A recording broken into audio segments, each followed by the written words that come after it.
নদীর ডান কিনার দিয়ে পার ঘেঁষে স্টিমার চলছে।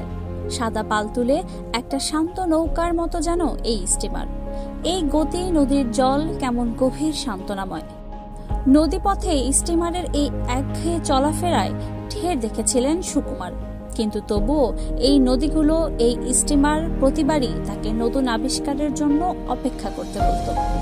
আবিষ্কারের শেষ হয়নি আজও।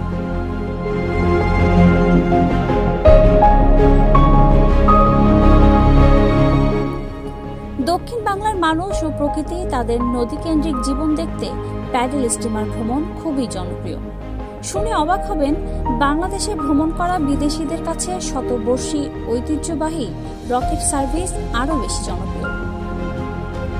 দ্বিতীয় রানী এলিজাবেথ, বিশ্বকবি রবীন্দ্রনাথ, জাতীয় কবি নজরুল, বঙ্গবন্ধু শেখ মুজিবুর রহমান, রূপের কবি জীবনানন্দ, উপমহাদেশের নেতা নেতাজি সুভাষচন্দ্র বসু ও মহাত্মা গান্ধী এই স্টিমারে গিয়েছিলেন দক্ষিণ বাংলায়।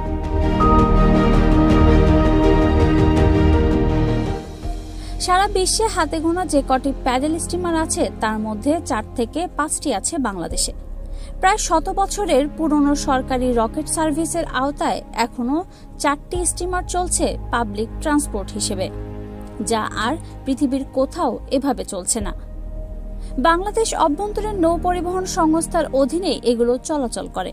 প্রায় 100 বছর আগে থেকে ইংল্যান্ডের রিভার অ্যান্ড স্টিম নেভিগেশন কোম্পানির বিশাল বিশাল সব স্টিমার চলাচল করত এই ঘাট দিয়ে। নামগুলো বেশ বাহারি ছিল, ফ্লেমিঙ্গো, ফ্লোরিকান, বেলুচি সহ আরো কত কি নাম। একসময় এই বাহনটি ঢাকা বরিশাল, বরিশাল গোয়ালন্দ যোগাযোগের প্রধান মাধ্যম ছিল। তখনকার মানুষ এই স্টিমারে করে গোয়ালন্দ গিয়ে ট্রেনে কলকাতা যেত।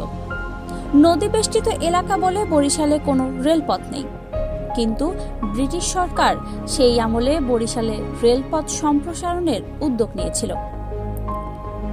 তখন রিভার অ্যান্ড স্টিম নেভিগেশন কোম্পানির লোকেরা ইংল্যান্ড থেকে কলকাঠি নেড়েছিল যাতে বরিশালে রেলপথ না আসতে পারে, কারণ বরিশালে রেলপথ এলেই তাদের ব্যবসা বন্ধ হয়ে যাবে।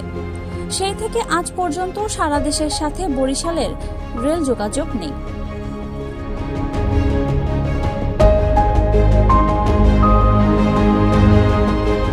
বড় ধরনের একটি ডিজেল ইঞ্জিন ঘোড়ায় স্টিমারের দুই পাশের বিশাল প্যাডেল।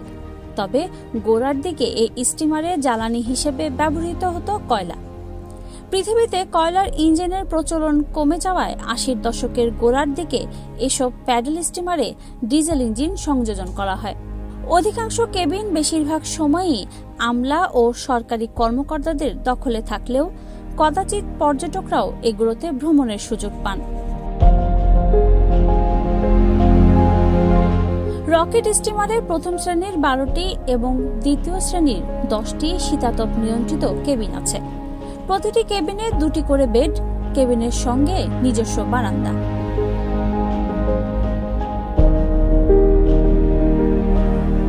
সম্প্রতি যে স্টিমারগুলো এখনো চলাচল করে তার মধ্যে এমভি বাঙালি সবচেয়ে বড় এবং আধুনিক। রকেট স্টিমার সামনের দিকে এগোনোর জন্য দুই পাশে বড় বড় 2টি প্যাডেল থাকে, যার জন্য এর নাম প্যাডেল স্টিমারও বলা হয়। শুরুর দিকে নাকি স্টিমারগুলো কয়লা দ্বারা উৎপন্ন স্টিমে চলত বলে এর নাম স্টিমার, কিন্তু এখন আর স্টিমে চলে না, এখন চলে ডিজেলে, তবুও এর নাম রয়ে গেছে স্টিমার। আবার রকেট ডাকা হতো হয়তো তখনকার সময়ের সবচেয়ে দ্রুত গতির নৌযান ছিল বলে। তাছাড়া নৌপথে চলাচলের জন্য সবচেয়ে নিরাপদ হলো স্টিমার।